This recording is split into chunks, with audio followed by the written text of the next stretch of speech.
Good morning. Happy Tuesday. What's going on? Let's get this party started. Come on. There we go. Go live. Good morning, Instagram family. Am I live? I know I'm live on YouTube and Facebook. I just want to make sure I'm live here on Instagram before I get chatting. Coffee always hits home. I will never be team remove coffee from your diet. Let me just tell you that. I'm all about making sure that you're staying caffeine sensitive, but coffee is life. I definitely like my coffee, if you guys haven't noticed.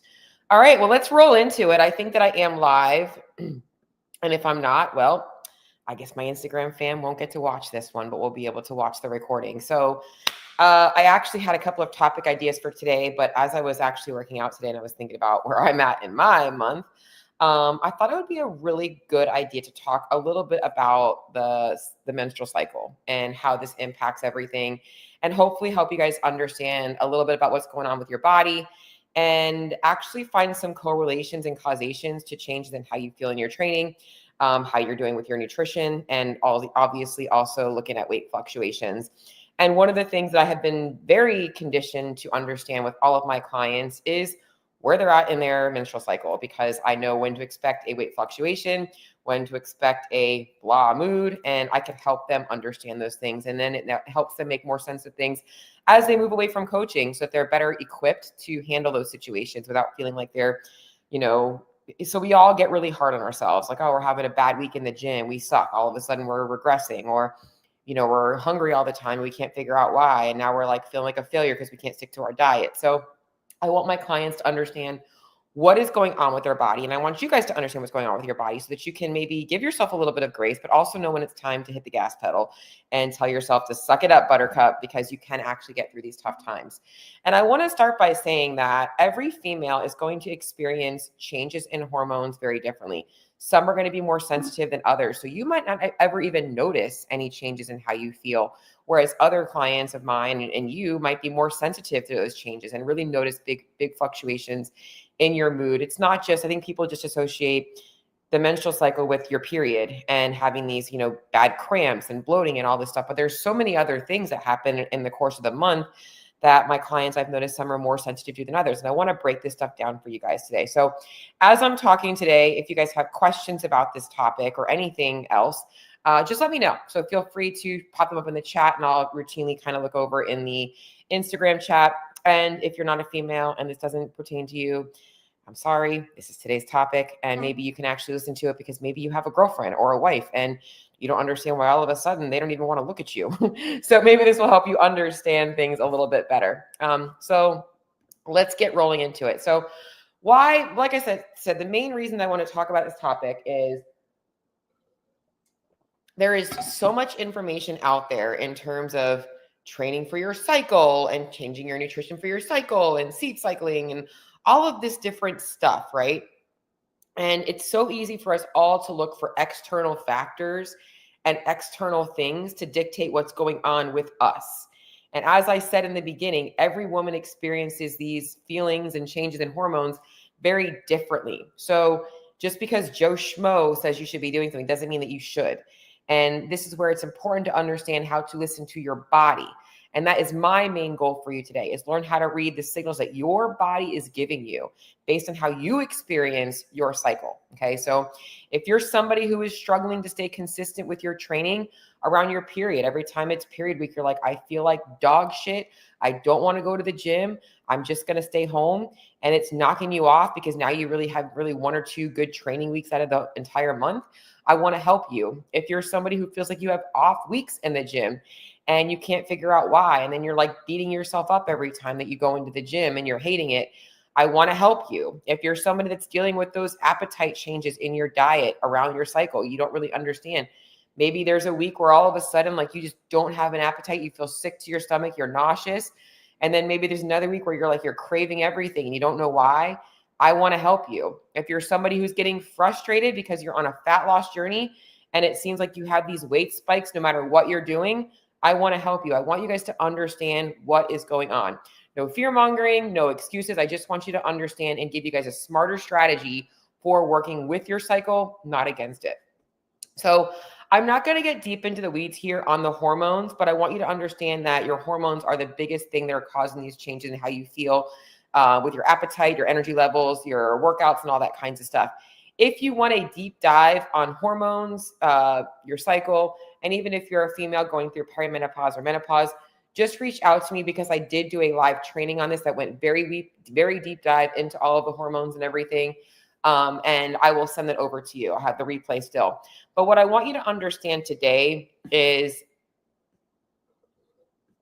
the hormones that are fluctuating the most right now in your cycle that are causing the biggest factors in the way you're feeling, which is going to be progesterone, estrogen, and to a lesser degree, testosterone, because progesterone and estrogen are going to change those things. Okay. So when we are going through our menstrual cycle, all right. So in that first phase of your menstrual cycle, your menstrual phase, your estrogen and progesterone are going to be at their lowest. So you're going to be experiencing, more fatigue. Maybe you're not feeling as motivated. Maybe you're more emotionally sensitive. As I said, if you're a guy watching this, if all of a sudden your wife or your girlfriend wants nothing to do with you, it's not you. Okay.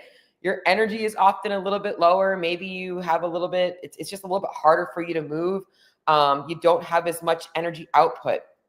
What's very, very, very important for women to also understand is that even though a lot of women avoid the gym on their period, it's actually when you are usually going to be your strongest and likely a little bit more. So you're going to see the best strengthening. A lot of women experience PRs while they're on their period. You don't always feel good like doing the cardio stuff, but that kind of stuff can actually feel really good. Usually it's the first day or two that's really bad because that's when, the inflammation is at its highest. And once that starts to subside, that's typically when those PRs will come. Your follicular phase, your estrogen is going to begin to rise. So it's lower in the menstrual phase, it's going to rise up. Testosterone is going to increase a little bit. You're going to feel pretty good. This is typically the week of the month where you're like, man, everything is great. You have a good mood. You're feeling confident. You're feeling motivated. You have a lot of energy. This is actually a really good time for strength gains and more intense training. This is typically when you feel great in the gym. It's the weekend of the month where you're like, boom, give me a 2K row to PR. I feel awesome. This is a great time for you guys to be really hitting it hard in the gym. And then ovulation phase, which is, it's funny because a lot of people, because it only happens, it's like one day, estrogen actually peaks and your luteinizing hormone surges. So this is you're going to feel pretty good here as well. But oftentimes women will experience a weight spike because of estrogen levels and sometimes some stomach stuff, like whether it's like nausea, appetite's low, a little bit of other stuff here.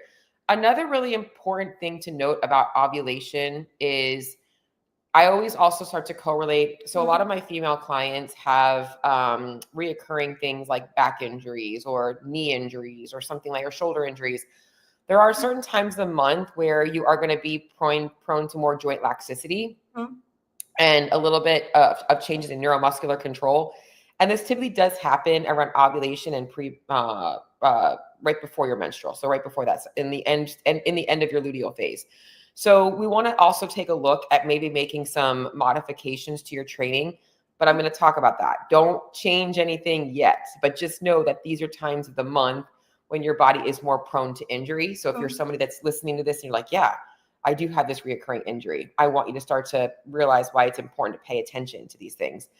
And then in your luteal phase, progesterone is going to rise, estrogen is going to dip, and you're going to feel a little bit moody. You're going to feel irritable. You're going to feel anxious. And this is typically when you're going to start to feel the effects of PMS. You're going to have the cramps. You're going to have the digestive stuff going on. Energy's a little bit lower. Your stamina is not great. You're not feeling great in the gym. And this is a big one, especially as we're going into the summer months. Heat tolerance goes down. Like all of a sudden, it's like you're just crawling in your skin.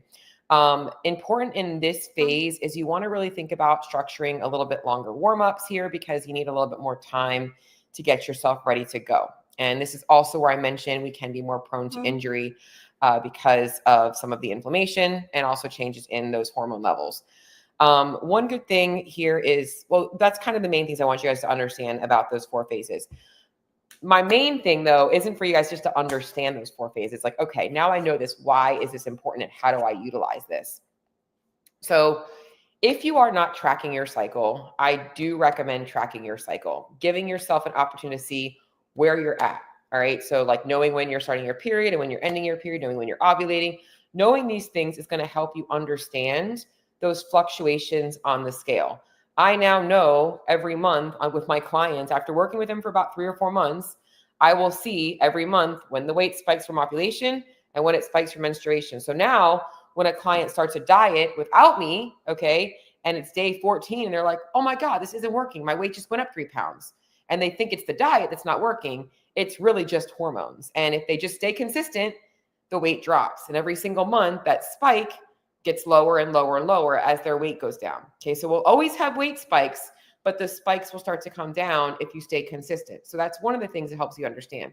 2, it's understanding how to read appetite and knowing when to push, not just in the gym, but also in your nutrition as well. All right. So when you're on your period and you're getting tons of cravings and your body is usually burning a little bit more calories and you feel like dog shit and you're like trying to maintain like being in a calorie deficit, sometimes that's not the right thing for you. And that's why tracking your cycle is also important. I have so many women who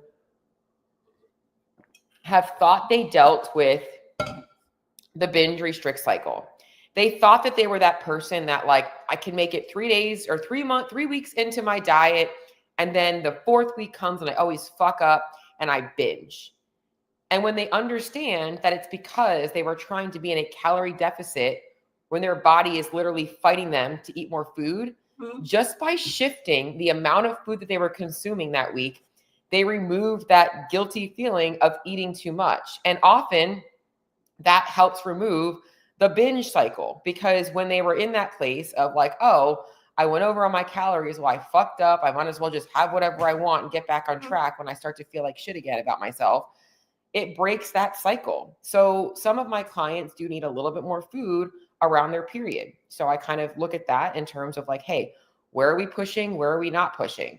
Same thing as it relates to the gym. When you're tracking your cycle, you can now make smarter choices as to how you want to approach your workouts. You don't need a special program. You just need to know how to change the intensity of your program.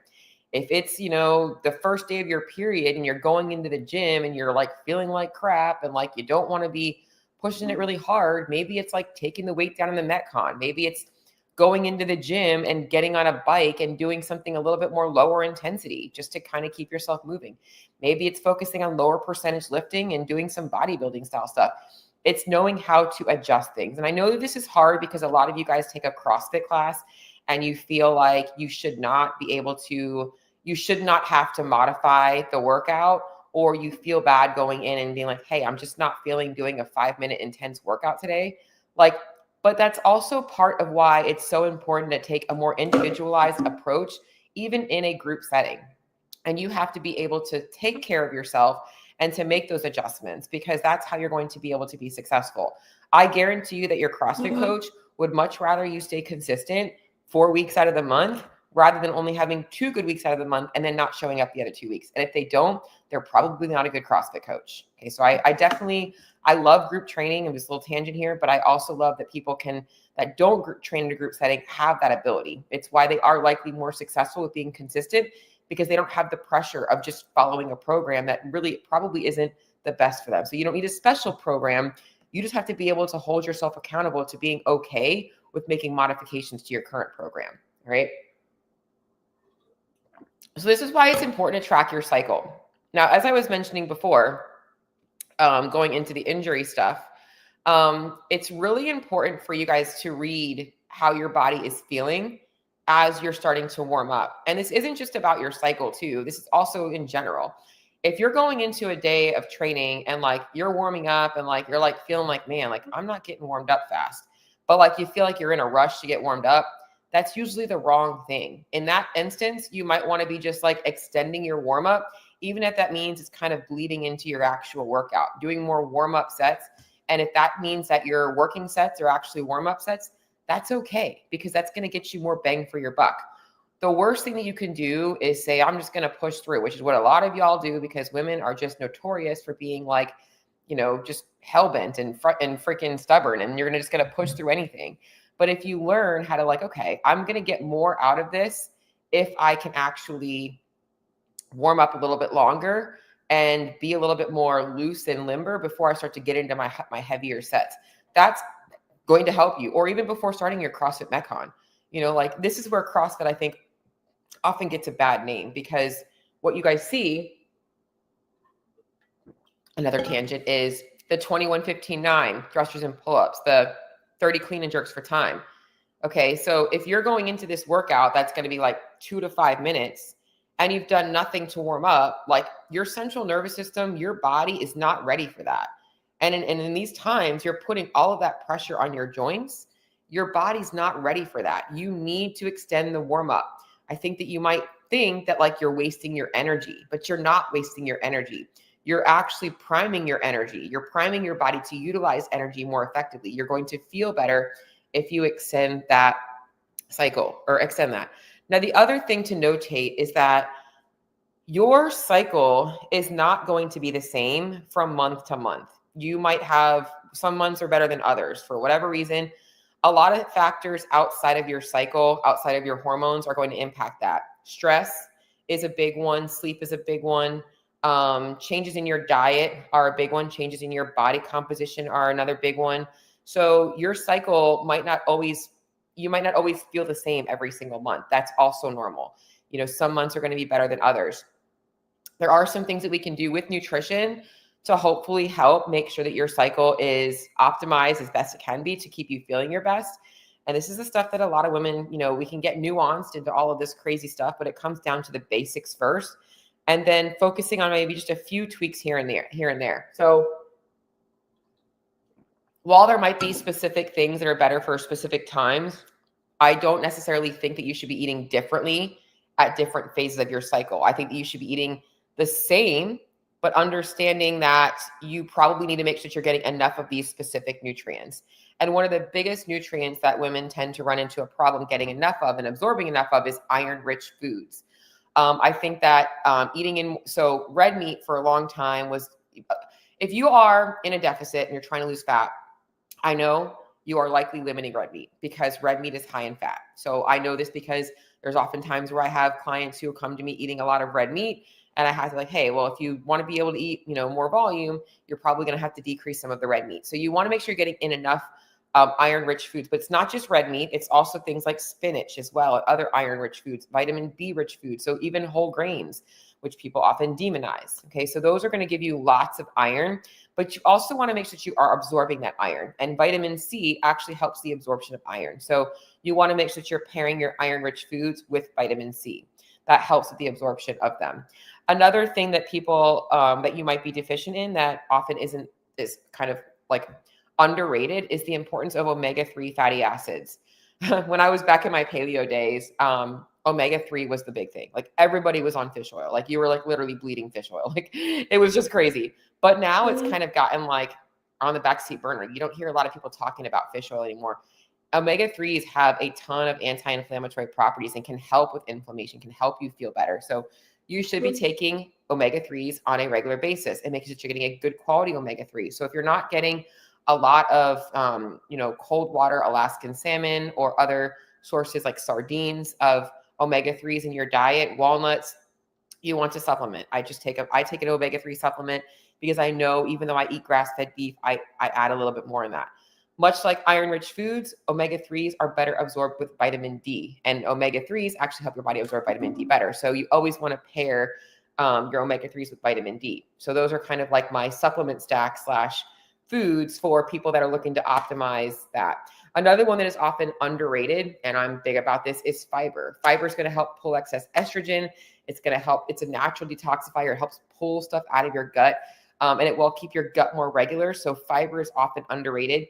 And I think that a lot of women and men are like, oh, I need fiber. I'm just going to take a fiber supplement. No, we want to be getting it from our food. That's the good bacteria that's going to feed the gut, or that's the food that's going to feed your gut microbiome and help keep all of that regulated. So we want to make sure that we're getting in enough fiber.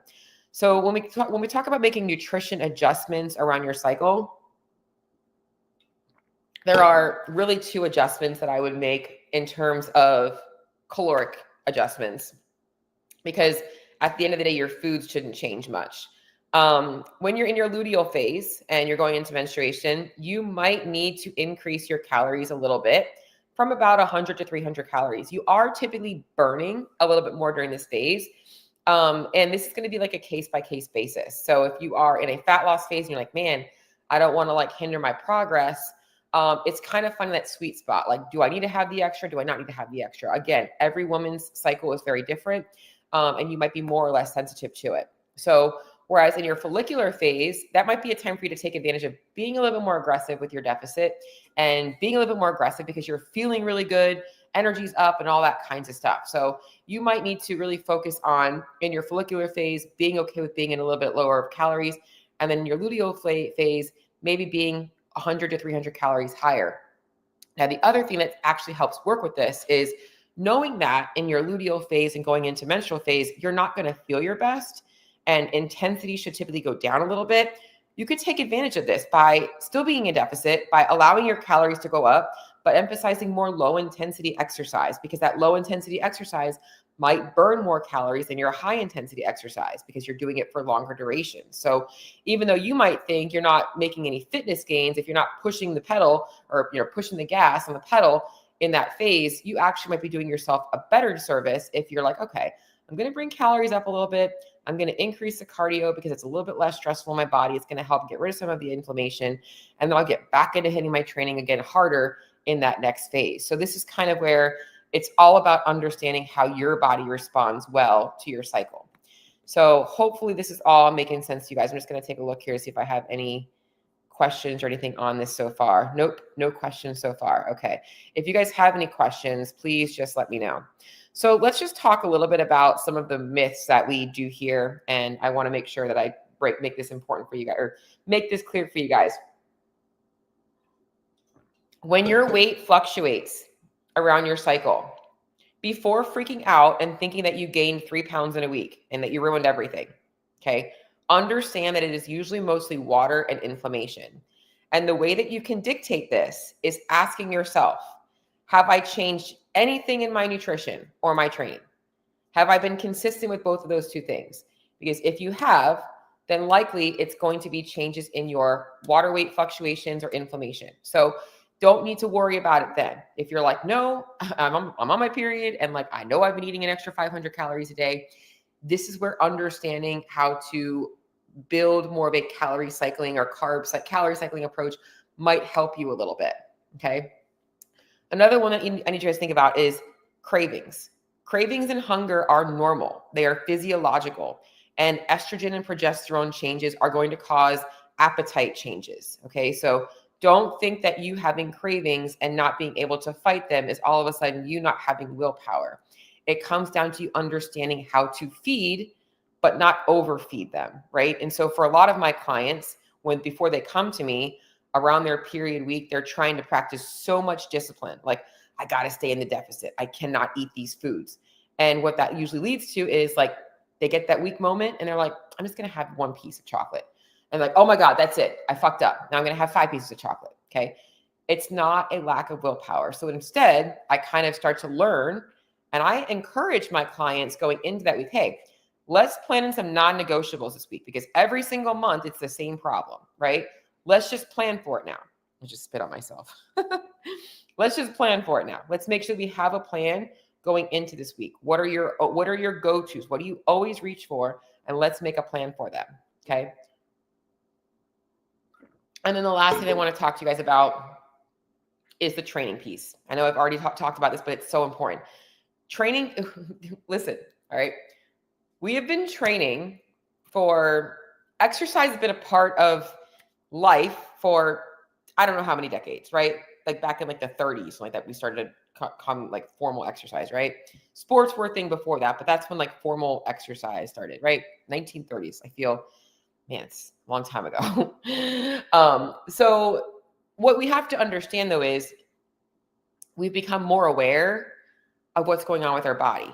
And it's really easy when we start to learn more things, to start to focus on those more things. Before we knew all of this shit, people were just like, man, my workouts don't feel that great this week. Oh, okay. And they would just keep going, right? Like, you need to be able to do that. They would just adjust.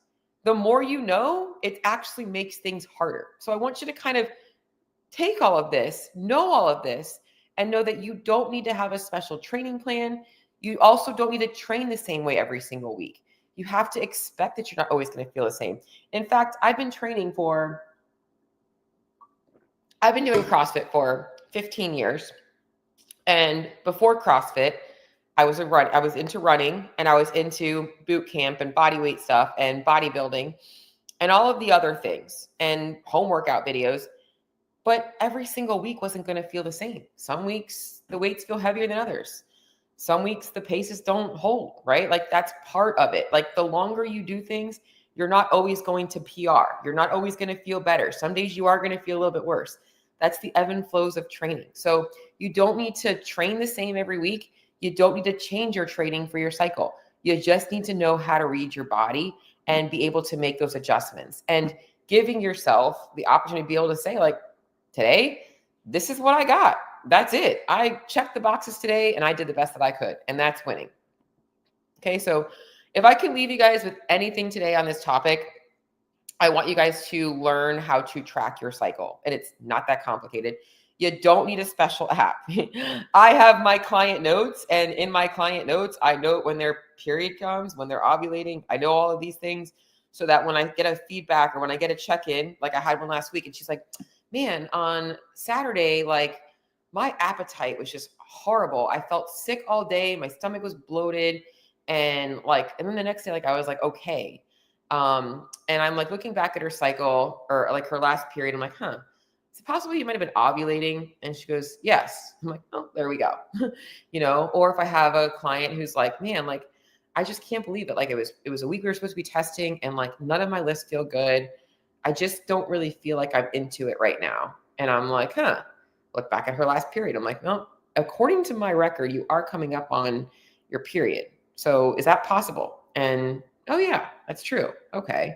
So I'm looking at just correlating those things and helping you guys to understand that if you can have an idea of that, it helps you guys keep track of things so you can make the most of it. Okay. So that will help you also associate when it's time to deload. So if you know every single time you get injured, it's right before your period, maybe going into your next month, you're not going to be pushing a 1 rep max deadlift the 2 days before your period, and you will know that because you'll start to warm up and you're going to be like, you know what? Things just don't feel as good. This is not the day to be lifting heavy. You know it. I know it. You know it. In fact, it's taken me a long time to be able to listen to my body. And that's been me this week. I know y'all know my story of, like, well, not everybody knows this, but I had some pretty bad injuries for the past 2 years. Finally, everything's getting back to normal again. About 4 weeks ago now, had a little bit of a wrist twinge going on. I have a plate and screws in this wrist, and it started to impact my whole arm. So since that day, I have had to modify my workouts. And old Cheryl would have been like, oh, just kind of keep going through. But because I didn't do that, now 4 weeks in, it's actually almost back to 100% again. So this is huge progress for me, because in the past, like, when I felt something that wasn't right, I kept going until I couldn't keep going. And then I would be out for a very long time. So same thing here. You can learn how to do that. And, the main thing is not to get too hung up on everything in terms of the gimmicky, nuancy things out there. It really just makes sure that you are focusing on listening to your body, because at the end of the day, the basics are what work the best for everybody here. I haven't told you anything that was like, oh, go buy this special supplement. I did mention a couple of supplements, or follow this specific diet plan. Really, it's the basics, but it's just learning how to adjust the basics for where you're at. So do I have any questions or anything on the cycle? Anything like that? Any questions on this stuff? It's a good topic. So if you guys have questions, pop them in the chat. And if you have questions not related to this topic on nutrition or training or life, we can also talk about that too as I'm closing up. Do I have any random nutrition questions today? Did anybody get any help from this today? Does anybody need more help understanding this or adjusting their nutrition from this today? If you do, like, please feel free. And if you guys want the recording of my women's hormones master class, whatever you want to call it, I can send that to you. You just have to send me a DM, or you can email me at cheryl@myfitbodyrx.com. Either of those is fine. You can DM me on Facebook or Instagram. I typically don't look at my comments on YouTube. I probably should. I just look at them whenever they pop up here.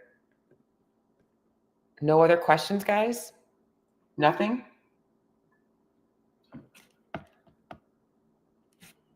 Nutrition, training. I want to have a conversation with somebody here. All right. Y'all are a bunch of shy people. Everybody's shy. I know y'all got questions. Nobody wants to actually be the one to speak up. All right. I put a poll out yesterday on my Instagram. I'm going to ask y'all, what kind of socks do you wear? Like, do you wear the no-show socks, or do you wear like the crew socks? Because I am not the fashion queen right now. Let me just tell you, the sweatshirt is so comfortable, but it's like a sleep sweatshirt. I am definitely not the fashion queen. And I was just yesterday when I was looking at my socks, I'm like, do people actually still wear no-show socks? Because I can't seem to make myself wear crew socks. And I was thinking back in the day, anybody that's old enough to remember these, y'all remember those socks that were like, I forget what they called them, but they were like scrunchy socks. They would like go like halfway up your calf, and like you would like pull them up, and then you would like kind of scrunch them. So they kind of look like a scrunchie, and they were like scrunch. I forget what they were called. I remember those socks. Anybody else remember those socks? How did I go from talking nutrition to talking socks? It's because I'm trying to make y'all talk to me. All right. Well, since y'all are quiet and nobody has any other questions, I know as soon as I say this, somebody's going to pop a question up here.